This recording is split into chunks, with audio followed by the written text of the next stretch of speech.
Good evening everyone. आज की class में आप सभी लोगों का स्वागत है।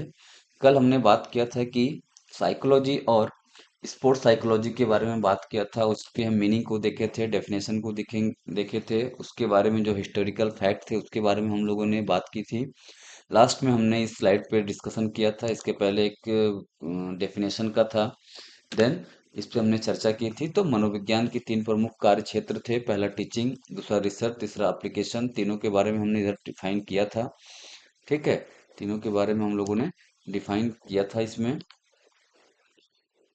कि क्या क्या चीजें होती हैं। पहली श्रेणी में क्या होती है, दूसरी श्रेणी में क्या होती है और तीसरी में। पहली श्रेणी में शिक्षण कार्य में व्यस्त रहते हैं या शिक्षण कार्य को किया जाता है। दूसरी श्रेणी में हम मनोविज्ञान समस्याओं पर शोध करते हैं, जो भी मतलब कि साइकोलॉजिकल प्रॉब्लम्स हैं उस पे हम क्या करते हैं, रिसर्च करते हैं उस चीज को, प्रॉब्लम को सॉल्व करने के लिए। तीसरी श्रेणी जो है, थर्ड है, उसमें मनोविज्ञान अध्ययन से प्राप्त तथ्यों के आधार पर कौशल एवं तकनीकी का उपयोग वास्तविक परिस्थितियों में स्थिति, मतलब कि जो भी हम रिसर्च हम करते हैं उसमें जो भी चेंजेस आते हैं, मतलब कि जो भी रिजल्ट आते हैं उसके बेस पे हम क्या करते हैं, उस तकनीकी को या स्किल को हम क्या करते हैं, उसमें यूज करने की कोशिश करते हैं, या वास्तविक हम परिस्थितियों में करते हैं। वास्तविक परिस्थिति, ये स्थिति नहीं रहेगा यहाँ पर, टाइप हो गया, कल बताया था मैं। तो यहाँ तक हमने कल पढ़ाई की थी। इसके बाद हम आगे चलते हैं कि नेचर ऑफ साइकोलॉजी, की साइकोलॉजी का जो नेचर है वो कैसा होता है। तो मनोविज्ञान किस प्रकार का विज्ञान है, उसका अध्ययन किन बातों पर आधारित है और वह किन क्षेत्रों से संबंधित है। ठीक है। तो मतलब कि किस किस एरिया में या इससे क्या क्या चीजें हो सकती हैं, वो है। ठीक है। तो जैसे हम बात करते हैं कि फिजिकल एजुकेशन का जो स्कोप क्या है, तो उसमें सारी चीजें आती हैं कि एनाटॉमी फिजियोलॉजी आ जाती है, स्पोर्ट्स मेडिसिन आ जाता है, स्पोर्ट्स फिजियोथेरेपी आता है, स्पोर्ट्स साइकोलॉजी आ जाता है। ठीक है। जितने मतलब अपने फिजिकल एजुकेशन में जो सब्जेक्ट है वो सिलेबस में जो सब्जेक्ट है उससे रिलेटेड फिजिकल एजुकेशन में स्कोप उसका रहेगा। ठीक है। तो बात करते हैं कि कहाँ कहाँ इसका स्कोप है। तो साइकोलॉजी इज ए साइंस, मनोविज्ञान एक विज्ञान है। कि क्वेश्चंस आते हैं कि psychology is a science, art, social science. तो ये सारी चीजें आपको याद रखनी है कि साइकोलॉजी इज ए साइंस, मनोविज्ञान एक विज्ञान है। मनोविज्ञान व्यवस्थित रूप से व्यवहार और मानसिक प्रक्रियाओं का अध्ययन करता है। किसका अध्ययन करता है? व्यवहार, बिहेवियर और मेंटल प्रोसेस की। हम बात कब से हम कर रहे हैं? जब से हम साइकोलॉजी को स्टार्ट किए हैं क्लास की, तब से। ठीक है। सबसे पहले क्या था, शोल की हम बात किए थे। उसके बाद हमने माइंड की बात की थी। ठीक है। फिर कॉन्शियसनेस की हमने बात की थी। देन हम आए थे बिहेवियर पे, हमने स्टॉप किया था। तो बिहेवियर और मानसिक, मतलब कि माइंड और बिहेवियर कैसे रिएक्ट करेगा, जैसा हमारा जैसे हमारी माइंड की थिंकिंग होगी वैसा हमारा बिहेवियर भी रहेगा, मतलब वैसा एक्शन रहेगा। का अध्ययन करता है या निरीक्षण, ऑब्जर्वेशन करता है, किसी चीज को ऊपर से देखना। फिर प्रयोग, एक्सपेरिमेंट भी करता है, और मेजरमेंट भी, जैसे वैज्ञानिक तरीकों पर आधारित होता है। ठीक है। ये तीन चीजों पर आधारित होता है, ऑब्जर्वेशन, एक्सपेरिमेंट और मेजरमेंट। दूसरा, psychology is a social science, मनोविज्ञान सामाजिक विज्ञान है। यह व्यक्ति के व्यवहार को समाज, ठीक है, सोशल आ जाएगा तो किससे हो जाएगा, समाज से की बात करेंगे, लेकिन व्यवहार इसमें जुड़ा रहेगा। तो यह व्यक्ति के व्यवहार को समाज, संस्कृति और परिवेश के संदर्भ में समझने की कोशिश करता है, जैसे समूह व्यवहार, व्यक्तित्व विकास, संचार, नेतृत्व आदि।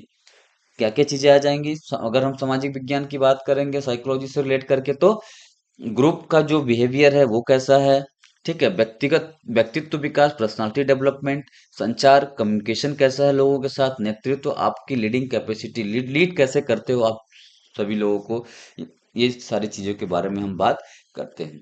ठीक है। Psychology is a positive science, मनोविज्ञान एक प्रत्यक्ष विज्ञान है। यह केवल कल्पनाओं और दार्शनिक विचारों पर नहीं बल्कि देखे जा सकने वाले तथ्यों पर आधारित है। मतलब कि साइकोलॉजी जो है वो पॉजिटिव साइंस है। पॉजिटिव साइंस मतलब कि ट्रूथ फैक्ट है। ठीक है। जिसको हम अपनी आंखों से देख सकते हैं कि हाँ ये वाकई में ये सत्य है या नहीं है, उन सब सारी चीजों को हम क्या करते हैं, कल्पना करते हैं। देन नेक्स्ट इसी में है, psychology is objective and systematic. Psychology का जो हम करते हैं उसमें कोई ना कोई उसका उद्देश्य रहता है और सिस्टमेटिक रहता है। मतलब कि आप निष्पक्ष भी बोल सकते हो, जिसको हम बोलते हैं अनबायसनेस। ठीक है। बायसनेस होता है एक, अनबायसनेस, तो इसका कोई भी बायसनेस नहीं होता है, और ये सिस्टमेटिक तरीके से क्या होता है, ये किया जाता है। देखो लिखा है ना, व्यक्ति या व्यक्ति की राय या भावनाओं पर नहीं बल्कि साक्ष्य मतलब कि एविडेंस पर क्या है, ये है लेके, और किसी व्यक्ति विशेष से ये कोई चीजें को नहीं करता है। मतलब कि रिलेशन जैसे बोलते हैं ना, बायसनेस अनबायसनेस, तो वो सारी चीजें नहीं है, मतलब एकदम साक्ष्य दिखता है कि क्या चीजें हो रही हैं। उसके बाद अध्ययन की जो प्रक्रिया होती है, जो प्रोसेस होता है जो स्टडी का, वो क्या होता है, सिस्टमैटिक होना चाहिए या होती है। Psychology is a pure and applied science, pure and applied science की यहाँ बात कर रहा है, तो प्योर साइकोलॉजी में क्या आ जाएगा, मूल सिद्धांतों और व्यवहारों के कारणों का अध्ययन करती है, जैसे लर्निंग, मेमोरी, परसेप्शन।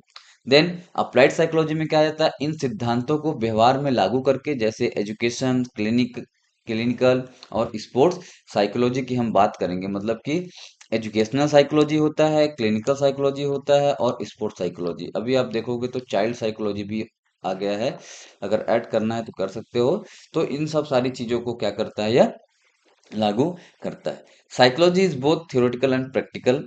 ये हम जानते हैं कि जो साइकोलॉजी है वो बेस्ड किस पे है, प्रैक्टिकल और थ्योरेटिकल दोनों पे, किसी एक चीजों पे नहीं है, दोनों चीजों को ये साथ लेकर चलता है, जितना प्रैक्टिस उतना परसेप्शन। तो जैसे कोई भी हम ट्रीटमेंट कर रहे हैं, परामर्श दे रहे हैं, शिक्षा दे रहे हैं या प्रशिक्षण दे रहे हैं, तो ये सारी चीजें क्या है, थ्योरी के साथ साथ हमको प्रैक्टिकल भी करना जरूरी है। देन मनोविज्ञान का स्वरूप की बात करें तो एक लाइन में इसका जो हम कंक्लूजन बोल सकते हो आपकी, psychology is a positive, objective, systematic, social and applied science which study human behaviour and mental process. ये किसी की भी अगर बात करेगा, ये सारी चीजें हमारी मेंटल प्रोसेस और बिहेवियर की बात करेगा मनोविज्ञान, ठीक है।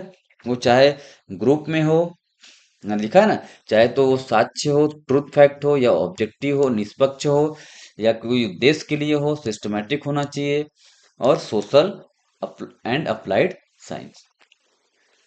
इसी में कुछ फैक्ट्स और है, इसको आप स्क्रीनशॉट ले लीजिएगा। थोड़ा सा मिलता जुलता है, साइंटिफिक नेचर का होना चाहिए, अप्लाइड नेचर का होना चाहिए। हमने बात किया है साइंटिफिक, देखो उसमें लिखा हुआ है, फिर अप्लाइड भी लिखा हुआ, अप्लाइड नेचर का। देन बिहेवियरल साइंस है, उसके बाद सोशल नेचर है, डायनेमिक एंड प्रोग्रेसिव है, देन इंडिविजुअल डिफरेंस है। मतलब कि नेचर ऑफ इसको स्पोर्ट्स साइकोलॉजी में हम बात करेंगे, वो किसका था, नेचर ऑफ साइकोलॉजी।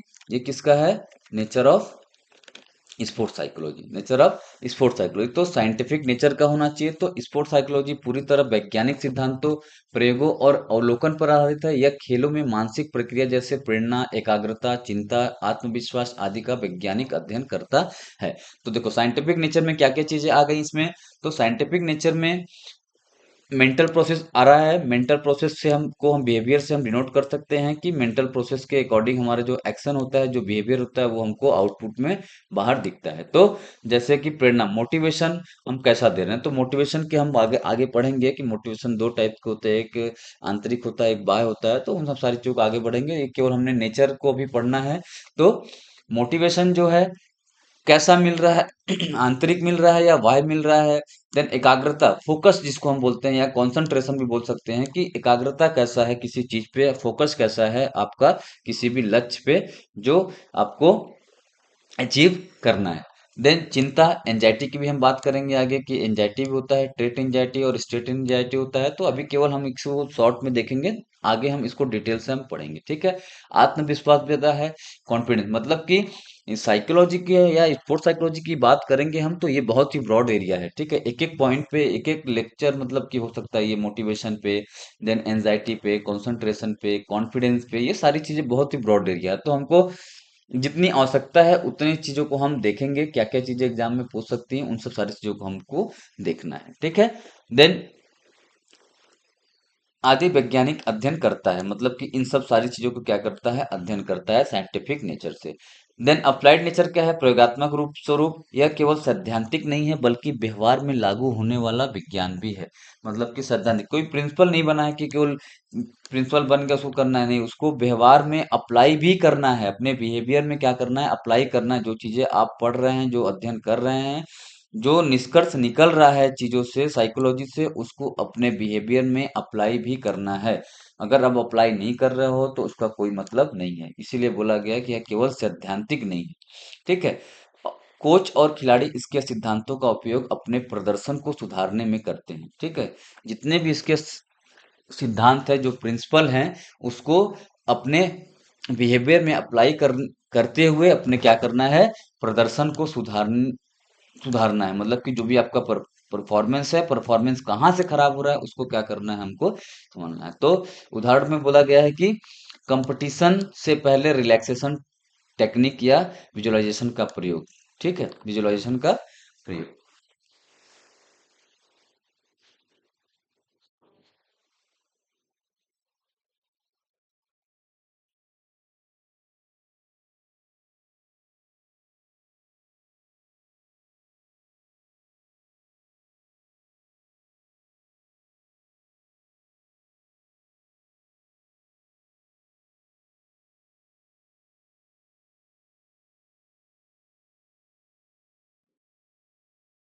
ठीक है, तो बिहेवियरल साइंस जो है, खेल मनोविज्ञान सॉरी, अप्लाइड नेचर की बात की तो कंपटीशन से पहले रिलैक्सेशन टेक्निक, है ना। तो कंपटीशन से पहले जो है, प्लेयर्स को क्या होते हैं, चिंता होते हैं, फ्रस्ट्रेशन होता है, सारी चीजें मतलब होती हैं। तो उसको रिलैक्स करने के लिए या उसको नॉर्मल करने के लिए रिलैक्सेशन टेक्निक है, बहुत सारे हैं, आपको वो आगे बताऊंगा।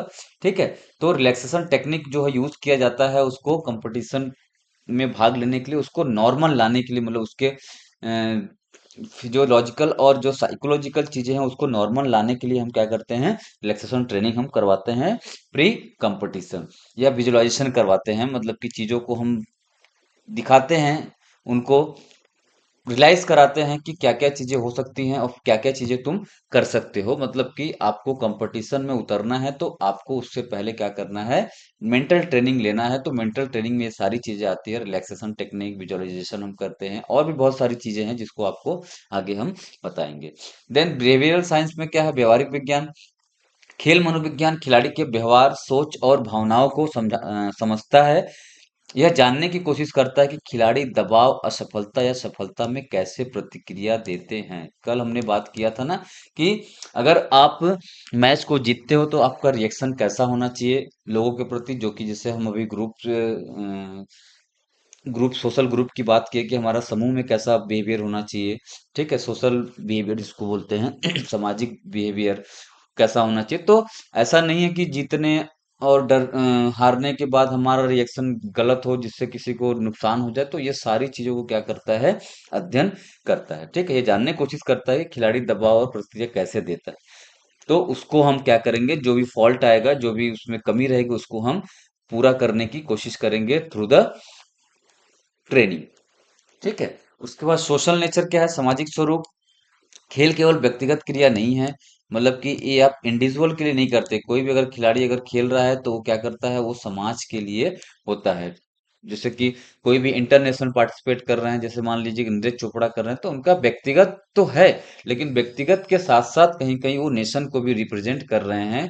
उनका नाम हो रहा है, अपने नेशन को भी क्या कर रहे हैं, ऊंचा कर रहे हैं। तो व्यक्तिगत क्रियाएं तो बोल सकते हैं, लेकिन आप अगर पार्टिसिपेट कर रहे हो तो आपको नेशन, अपने स्टेट, डिस्ट्रिक्ट, ये सारी चीजों को क्या करना है, लेना है। मतलब कि अपने समाज में चीजों को लेके चलता है। यह टीम, दर्शक, कोच और समाज से जुड़ा होता है। ठीक है, स्पोर्ट्स साइकोलॉजी मतलब देखिए यहाँ बोला गया ना, टीम से भी जुड़ा है, दर्शक से भी है, कोच है और समाज, जिसको हमने बात की अभी। तो अगर कोई भी टीम गेम है तो आपको अपने टीम के साथ चलना है। अगर आप अपना परफॉर्मेंस दे रहे हो, अगर परफॉर्मेंस अच्छा है या बुरा है, तो ये सारा इफेक्ट क्या किस पे पड़ेगा, अपने टीम पर पड़ेगा। दर्शक भी हैं, कुछ उम्मीद लोग लगाए हुए हैं, जो क्राउड है या भारत की जो जनसंख्या है, वो कुछ न कुछ इंडियन प्लेयर से, क्रिकेट का टीम हो गया, उससे कुछ न कुछ उम्मीद लगाई होती है कि नहीं, आज भारत जो है क्रिकेट मैच जीतेगी। ठीक है, तो ये सारी चीजें क्या होती हैं, उनके लिए भी होती हैं। फिर कोच एक होता है जो आपको ट्रेनिंग दिया है, उसके लिए भी बहुत महत्वपूर्ण रखता है चीजें ये। फिर समाज के लिए भी है, जैसे किसी आप डिस्ट्रिक्ट के हो तो वहाँ के लोगों का जो आपके प्रति लगाव है या जो इच्छाएं हैं कि हाँ हाँ, ये गया है तो कुछ ना कुछ कर सकता है टाइप से। मतलब कि आप देखते हो ना कि जैसे ही मेडल वगैरह जीत के कहीं से आते हैं, अगर ग्राम में या गांव में जाते हैं तो पूरा मतलब कि गांव उनका मतलब स्वागत करता है। तो ये सारी चीजें क्या होती है, सामाजिक है, तो समाज से लेके चलना पड़ता है। उसके बाद स्पोर्ट्स साइकोलॉजी इन सामाजिक प्रभाव, सोशल इन्फ्लुएंस का अध्ययन भी करता है। मतलब कि समाज में लोगों का कैसा रिएक्शन आपका रहेगा, तो आपकी जो प्रतिक्रिया है वो कैसी रहेगी, ये सारी चीजें उसमें क्या करती है, बताती है। Then dynamic and progressive nature की बात करें तो गतिशील और प्रगतिशील, ठीक है, गतिशील और प्रगतिशील। तो खेलों की तकनीकी प्रशिक्षण और मानसिक तैयारी निरंतर बदलती रहती है। बहुत सारे चेंजेस ऐसे होते रहते हैं, जैसे कि आपको पता है कि खेलों की तकनीकी मतलब कि टेक्निक जो है बहुत सारे चेंज होते हैं।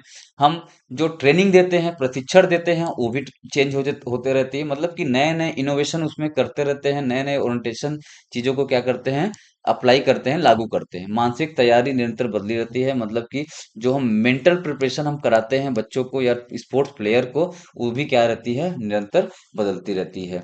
जैसे तकनीकी की हम बात करें तो जैसे हम मैट वगैरह भी चेंज हुआ है इंजरी के कारण, है ना। मतलब कबड्डी पहले कहाँ होता था, क्लेप होता था, अभी किस पे हो रहा है, मैट पे होता था। खो खो का भी जस्ट वैसे ही हुआ है। तो बहुत सारे ऐसे चीजें अप्लाई हो रही हैं स्पोर्ट्स में, कि जिससे क्या होता है कि अ, जो गलत चीजें होने के चांसेस है वो क्या होती हैं, वो अच्छी होते जाती हैं। ठीक है, इसलिए खेल मनोविज्ञान भी लगातार विकसित होता रहने वाला विज्ञान है। देन ऐसा क्वेश्चन पूछ सकता है, डायनेमिक और प्रोग्रेसिव क्या है, मतलब कि तो आपको ये बताना पड़ेगा कि व्हाट इज स्पोर्ट्स साइकोलॉजी। तो ऐसा चार पांच ऑप्शन दे दिया, तो आपको उसको क्या करना है, हैंडल करना है। ठीक है। उसके बाद इंडिविजुअल डिफरेंस, व्यक्तिगत भिन्नता। हर व्यक्ति की सोच, भावना, प्रेरणा और तनाव झेलने की क्षमता अलग अलग होती है। इसलिए खेल मनोविज्ञान व्यक्ति की जरूरतों के अनुसार अलग अलग तकनीक अपनाता है। मतलब कि इसमें कहने का मतलब है कि हर एक व्यक्ति जो है हर किसी से क्या है, अलग है। उसके सोचने की क्षमता अलग है, उसका जो इमोशन है या इमोशनल स्टेबिलिटी है वो कैसा है, उसका जो मोटिवेशन ग्रहण करने की जो क्षमता है वो कैसी है, स्ट्रेस झेलने की जो क्षमता है वो कैसी है ना। तो ये सारी चीजें उसमें आती है। तो इसको हमको इंडिविजुअल डिफरेंस के हिसाब से चीजों को हम तैयारी करते हैं। किसी को मान लो कि हम ट्रेनिंग दे रहे हैं, तो उसको कैपेसिटी कितनी, उसकी फिजिकल कैपेसिटी क्या है, उसकी मेंटल कैपेसिटी क्या है, उसके हिसाब से हम चीजों को हम तैयार करते हैं। मान लो किसी को ट्रेनिंग देना है आपको, तो सबसे पहले तो उसको हम एनालिसिस करेंगे, टेस्ट लेंगे कि हाँ ये किसकी जो कैपेबिलिटी है वो कितनी है, उसकी जो कैपेबिलिटी है वो कैसी है। इन सब सारी चीजों को हम क्या करते हैं, वेरीफाई करते हैं या एनालिसिस करते हैं, विश्लेषण करते हैं। उसके बाद हम उन चीजों को हम ट्रेनिंग देते हैं। ठीक है। नेक्स्ट है स्पोर्ट्स साइकोलॉजी के नेचर में हम बात करेंगे तो,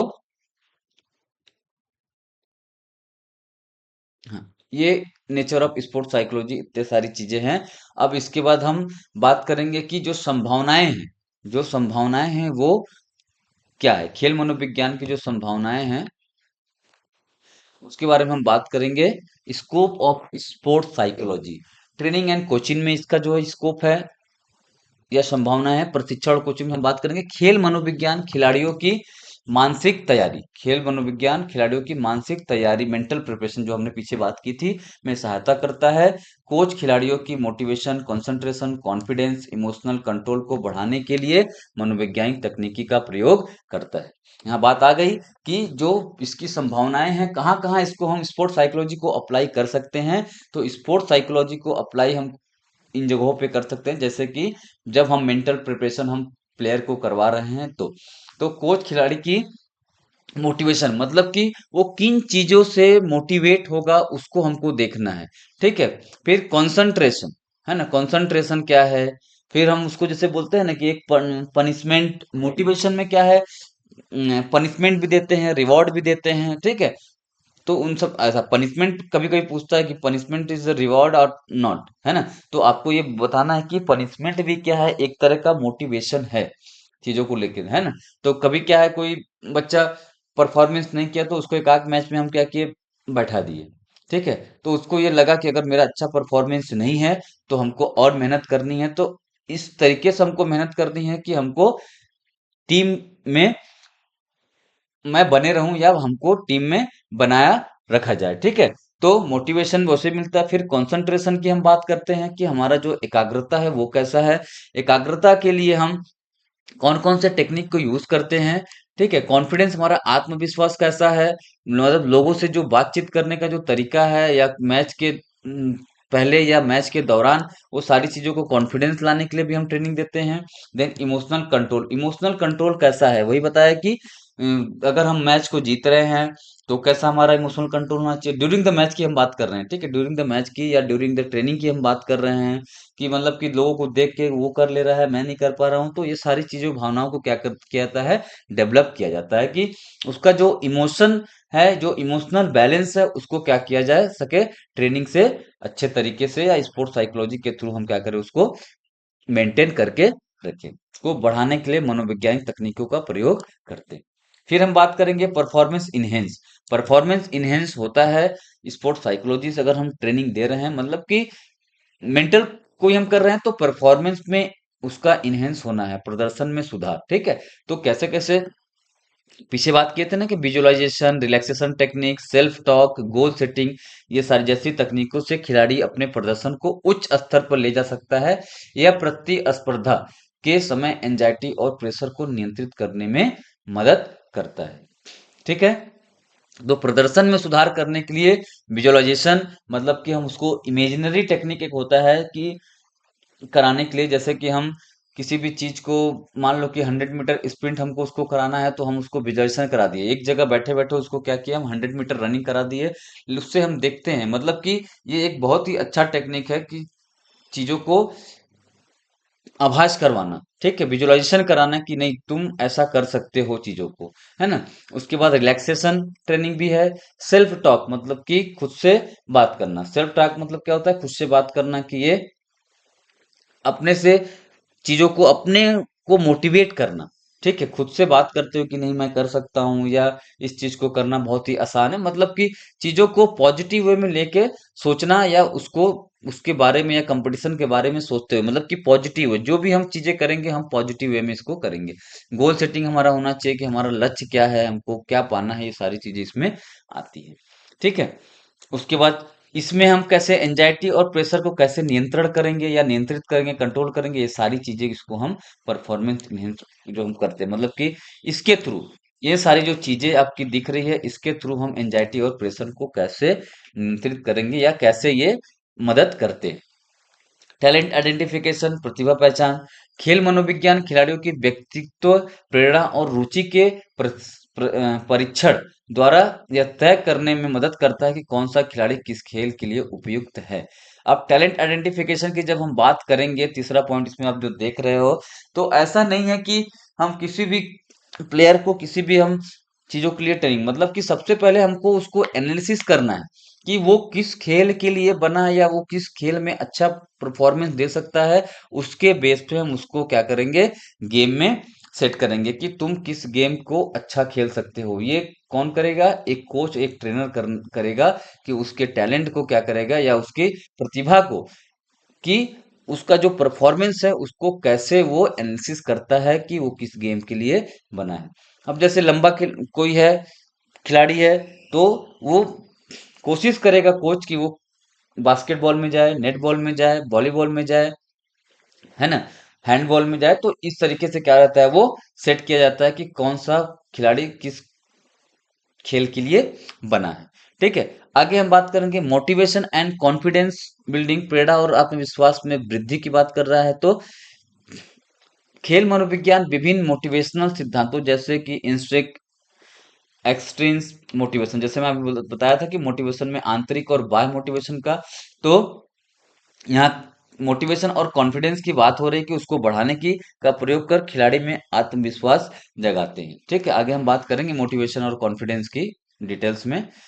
नेक्स्ट है उसी में रिहैबिलिटेशन आफ्टर इंजरी, मतलब कि अगर कोई खिलाड़ी है, कोई अगर खिलाड़ी है चोट लगने के बाद मतलब कि कोई भी टूर्नामेंट में पार्टिसिपेट करने गया है, अगर कोई इंजरी हो गया है तो उसको हम कैसे हम चोट के बाद कैसे पुनर्वास करेंगे, मतलब उसको कैसे हम ट्रीट करेंगे, कैसे ट्रीटमेंट उसको हम देंगे, उन सब सारी चीजों के बारे में हम देखते हैं। तो जब खिलाड़ी चोट के कारण खेल से दूर रहता है, आप देखते हो कि बहुत सारे ऐसे इंटरनेशनल मैचेस में, जैसे क्रिकेट में ही ले लो, फुटबॉल में ही होगा, तो इस मैच में इनको बिठाया गया है, तो बिठाने का मतलब यह है कि कहीं ना कहीं उसको कुछ ना कुछ इंजरी है।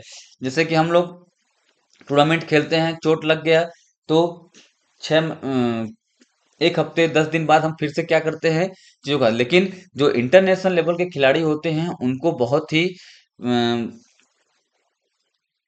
ही चीजों को मतलब देखना पड़ता है कि हमको जाना चाहिए नहीं जाना चाहिए, मतलब कि प्रोडक्शन जिसको बोलते हैं, ठीक है, कि मैं अगर अभी चोट लगा है, अगर इसको मैं नहीं किया तो ये अगर बढ़ सकता है, तो क्योंकि इंटरनेशनल लेवल के जो प्लेयर होते हैं इन सब सारी चीजों को बहुत ही देखते हैं, इंजुरी को।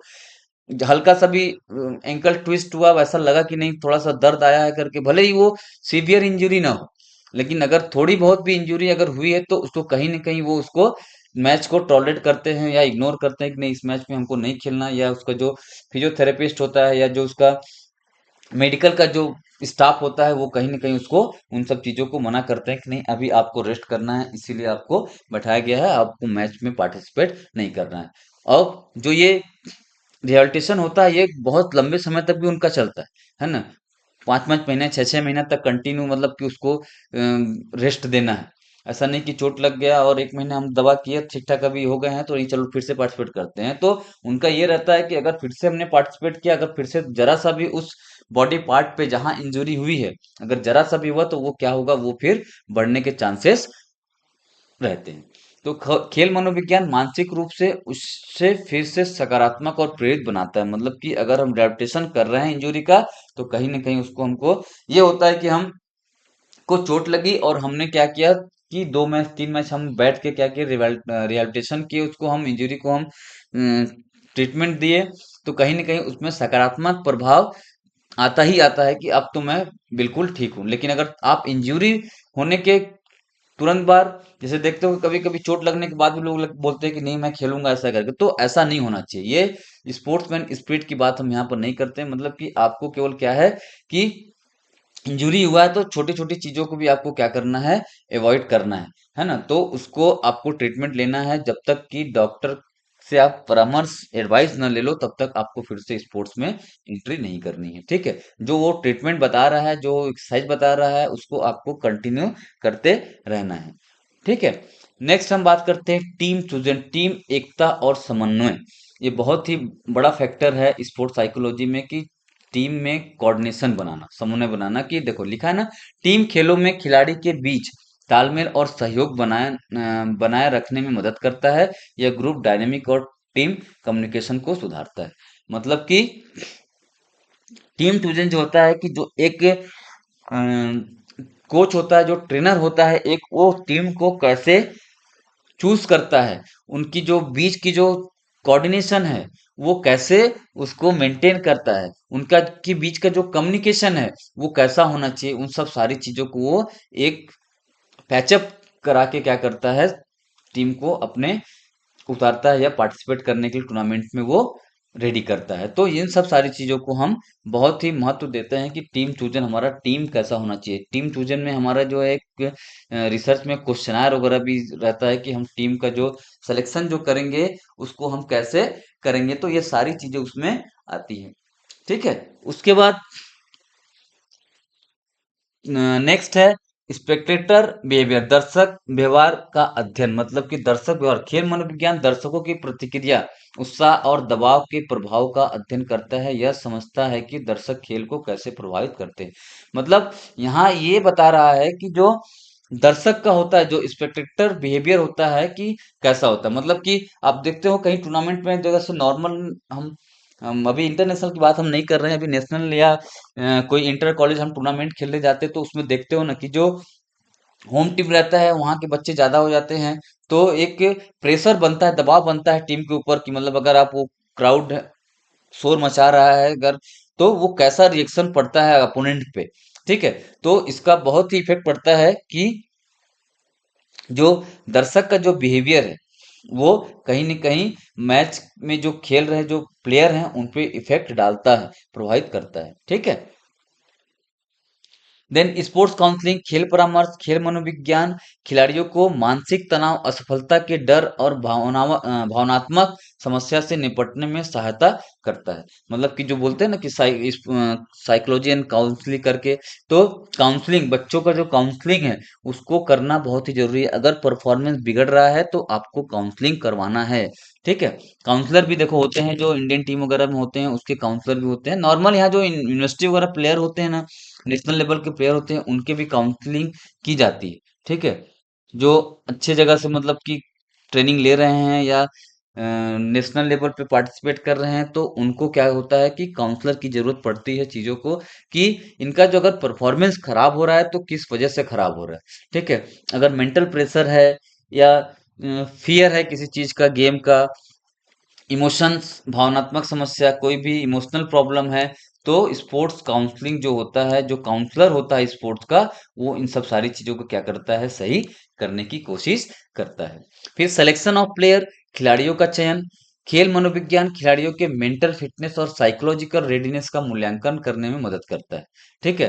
मेंटल फिटनेस भी है कि मतलब कि मेंटली एक आदमी कितना फिट, बोलते हैं ना कि overall development of the physical education, मतलब कि इसमें हम मानसिक विकास की बात करते हैं, शारीरिक भी करते हैं, आध्यात्मिक भी करते हैं और सामाजिक भी करते हैं। तो मनोविज्ञान खिलाड़ियों के मेंटल फिटनेस की, मानसिक जो इनका क्षमता है, और साइकोलॉजिकल रेडीनेस, मनोवैज्ञानिक रेडीनेस का मूल्यांकन करने में मदद करता है कि ये इस गेम के लिए पूरी तरह से रेडी है या नहीं है, मेंटली फिट है या नहीं है। तो इन सब सारी चीजों का क्या करता है, ये मूल्यांकन करके इसका अध्ययन करता है और इसमें मदद करता है, जिससे चयन प्रक्रिया वैज्ञानिक बनती है। ठीक है। Then youth and school sports में क्या बोलते हैं कि विद्यालय और युवा खेलों में बच्चों और किशोरों में खेल भावना, आत्मनियंत्रण, अनुशासन और सहयोग की भावना विकसित करने में खेल मनोविज्ञान की भूमिका बहुत बड़ी है। उसके बाद निष्कर्ष में हम बात करेंगे तो sports psychology has a wide scope from improving individual performance and motivation to developing team spirit, handling pressure, injury recovery and ensuring total mental wellbeing of athletic. कि इसमें देखो कंक्लूजन में स्पोर्ट्स साइकोलॉजी के बारे में बहुत ही बोला कि वाइड स्कोप है, मतलब कि बहुत ही बड़ा एरिया है इसका। उसमें क्या क्या चीजें आ जाती है, मतलब कि इंडिविजुअल के परफॉर्मेंस को क्या करता है, वो रेस करता है, मोटिवेट करता है, डेवलपिंग टीम, मतलब कि टीम स्पोर्ट्समैन, टीम स्पिरिट जो होता है, टीम स्पिरिट होता है, एक लोग एक दूसरे को साथ लेके चलने में क्या करता है, वो मोटिवेट करता है, प्रेशर को हैंडल करने में मदद करता है, इंजरी रिकवरी में भी मदद करता है, इंश्योरिंग टोटल मेंटल, मतलब कि सारे मानसिक जो वेल बीइंग होते हैं एथलीट के, उसमें क्या करता है, वो हेल्प करता है।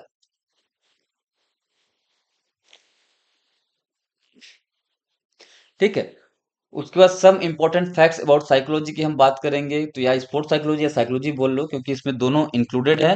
तो रुडोल्फ गोस्केल ने थे जो सर्वप्रथम साइकोलॉजी शब्द की उत्पत्ति की थी। कौन किया था?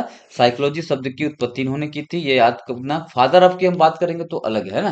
देखो साइकोलॉजी का जनक जो है विलियम वुंस है, लेकिन जो फर्स्ट टाइम साइकोलॉजी के जो शब्द जो यूज किए थे उन्होंने रुडोल्फ अगर इनकी शब्द यूज की बात आएगी तो इनको डालोगे, अगर फादर की बात आएगी तो विलियम वुंस को डालोगे। पिछले स्लाइड में हमने जब स्टार्ट करते बता चुके थे। ये एक आपको रिकॉल करने के लिए है कि एक पेज में ये सारी चीजें आपको मिल जा रही हैं। ठीक है।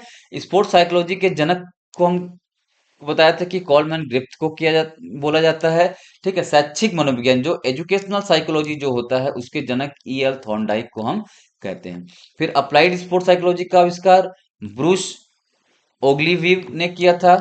इसको याद रखिएगा, कभी कभी पूछ देता है कि अप्लाइड स्पोर्ट्स साइकोलॉजी की बात कर रहा है। ठीक है। उसके बाद आधुनिक साइकोलॉजी का जो जनक है सिगमंड फ्रायड बोलते हैं। देखो मॉडर्न साइकोलॉजी, और इनको क्या बोलता है कि साइको एनालिसिस का भी जनक माना जाता है, और आधुनिक साइकोलॉजी के भी जनक इनको कहते हैं।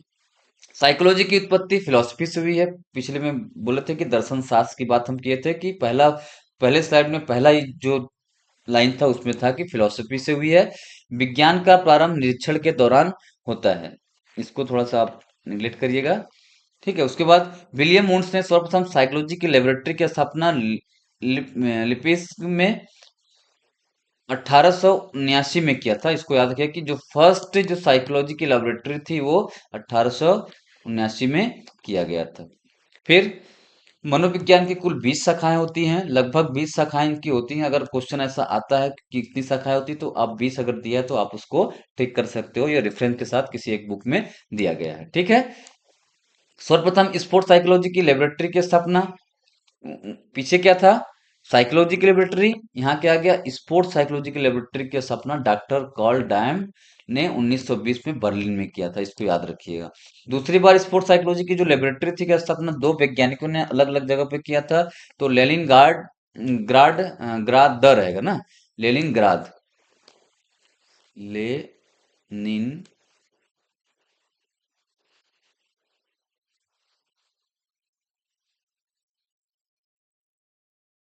ग्राद, ठीक है, इस तरीके से लिखा जाएगा हिंदी में, अगर होगा तो मारिएगा। लेनिनग्राद में भौतिक संघ के संस्था में ए जे पुनी के द्वारा किया गया था। किसके द्वारा? ए जे पुनी के द्वारा। फिर इलिनॉइस विश्वविद्यालय में कॉलमैन ग्रिफ्ट के द्वारा दूसरा किया गया था। ठीक है, मतलब कि दो, एक हो गया ये और दूसरा दो ये हो गया, मतलब सब मिला के पूरे तीन हो गए। साइकोलॉजी की प्रथम पुस्तक प्रिंसिपल ऑफ साइकोलॉजी के लेखक विलियम जेम्स थे। प्रथम पुस्तक की अगर बात करेंगे तो प्रिंसिपल ऑफ साइकोलॉजी, लेखक कौन थे? William James. फिर एजुकेशनल साइकोलॉजी नामक पुस्तक के लेखक ई एल थॉर्नडाइक, जिसको हम एजुकेशन साइकोलॉजी के हम वो बोलते हैं फादर भी। फिर sports psychology explore over behaviour in athletics के लेखक जिंजर जी हैं। ठीक है, इसको आप आज की क्लास देख रहेगी। अगर कोई आपको डाउट होगा तो आप हमसे बात करिएगा या ग्रुप में मैसेज करिएगा, आपके डाउट को क्लियर किया जाएगा।